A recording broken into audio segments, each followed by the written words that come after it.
Now, you wouldn't think finding a date would be a problem today, would you? Women face difficulties finding a partner due to the shortage of men.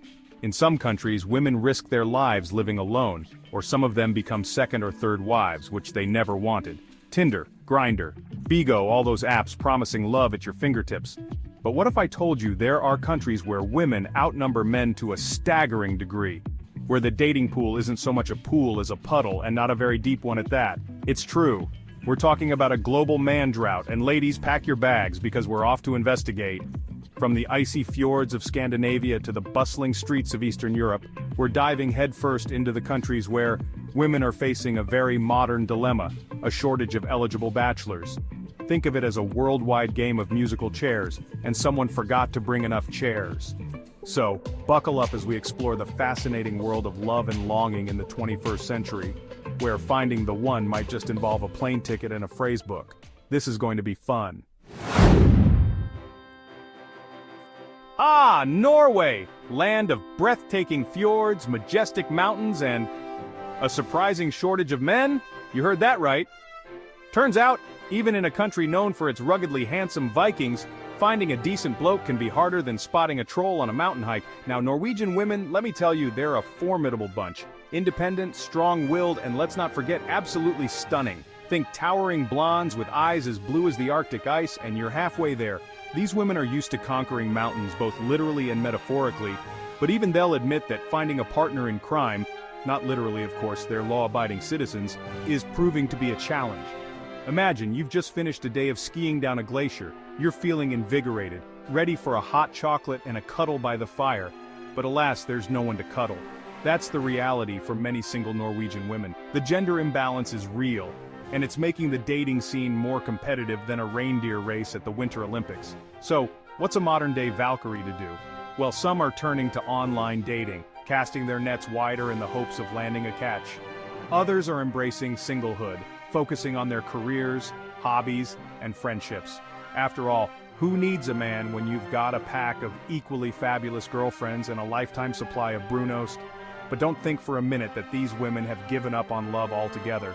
They, like women everywhere, long for connection, companionship, and someone to share those long, dark winter nights with, and maybe build some flat-pack furniture. Those IKEA instructions are brutal. It's just that in Norway, finding that special someone might require a bit more patience, a bit more effort, and maybe even a trip to IKEA for a bigger cuddle puddle of a sofa. Next, we're off to Estonia, a land of enchanting forests, medieval castles, and a distinct lack of eligible bachelors. Yes, it seems even the charm of cobblestone streets and singing revolutions can't completely solve the man shortage puzzle. Now, Estonian women, they're a fascinating bunch. Imagine a combination of Nordic practicality and Eastern European fire all wrapped up in a stylish package. They're intelligent, independent, and possess a wicked sense of humor that could make a statue laugh. But even with all that going for them, finding a partner is proving trickier than navigating the Estonian language after a few glasses of Vanatallinn, the national liquor. Look it up. Imagine this. You're sitting in a trendy Tallinn cafe, sipping on your cove, that's Estonian for coffee, you're learning, and enjoying the free Wi-Fi, because Estonia is super tech-savvy. You look around and you see plenty of interesting, attractive women, but the men? Well, let's just say they're a bit thin on the ground. It's enough to make you wonder if there's a secret Estonian men's club hidden somewhere, hoarding all the eligible bachelors like their bottles of that aforementioned Vanatallinn. So, what's an intelligent and independent Estonian woman to do in this land of digital nomads and missing men? Well, some are taking matters into their own hands, traveling abroad to find love. Others are focusing on their careers and personal growth, proving that they don't need a partner to live a fulfilling life. And of course, there's always the option of starting a lively debate about politics or philosophy, a surefire way to impress an Estonian if you can keep up. But don't let the shortage of men fool you into thinking Estonian women are desperate or pining away for a knight in shining armor. They're far too busy living their best lives, thank you very much. They're strong, they're resilient, and they know that love, when it comes, will find them, even if it means venturing beyond the borders of their beautiful Baltic nation. From the Baltic, we jet off to the land of fire and ice, where the volcanoes aren't the only things heating up. Iceland, with its stunning landscapes and quirky charm, has a bit of a population problem. No, not too many people, but a definite shortage of men, leaving Icelandic women with a dating pool that's more like a puddle in comparison. Now, Icelandic women, they're a force of nature.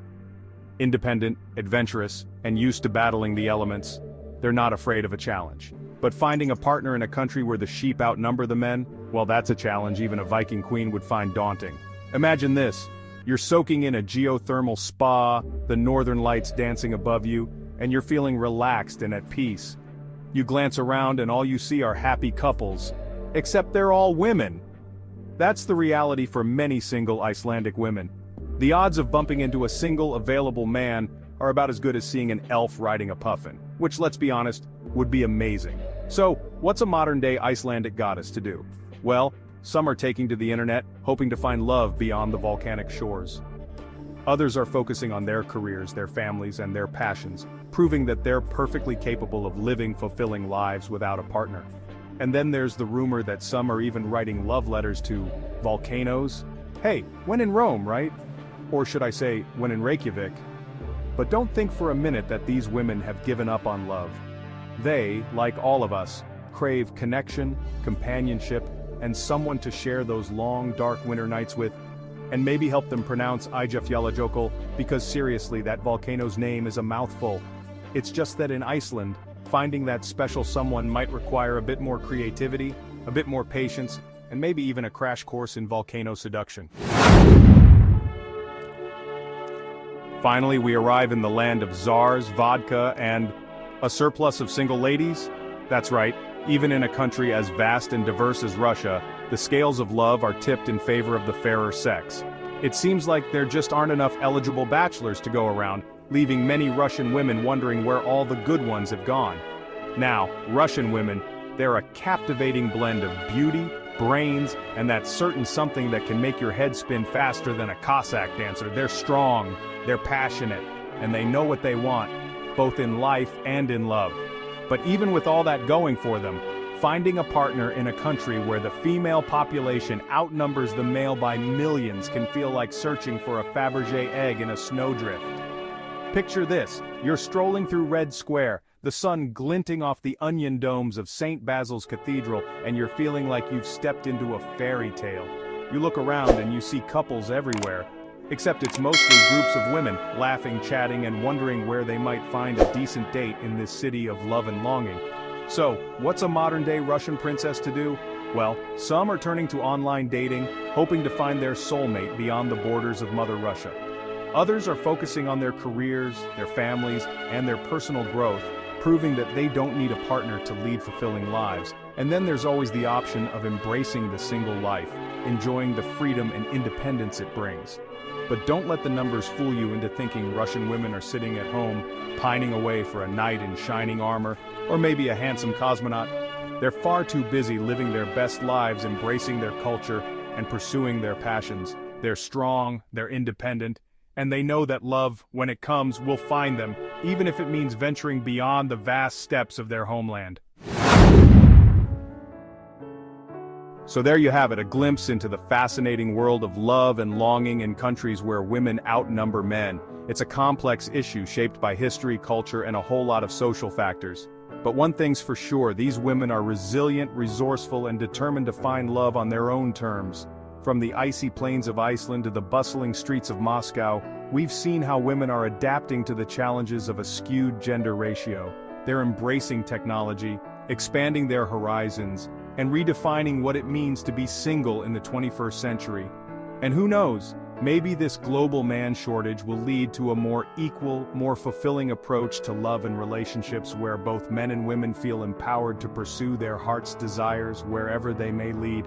Now, if you'll excuse me, I'm off to brush up on my Estonian.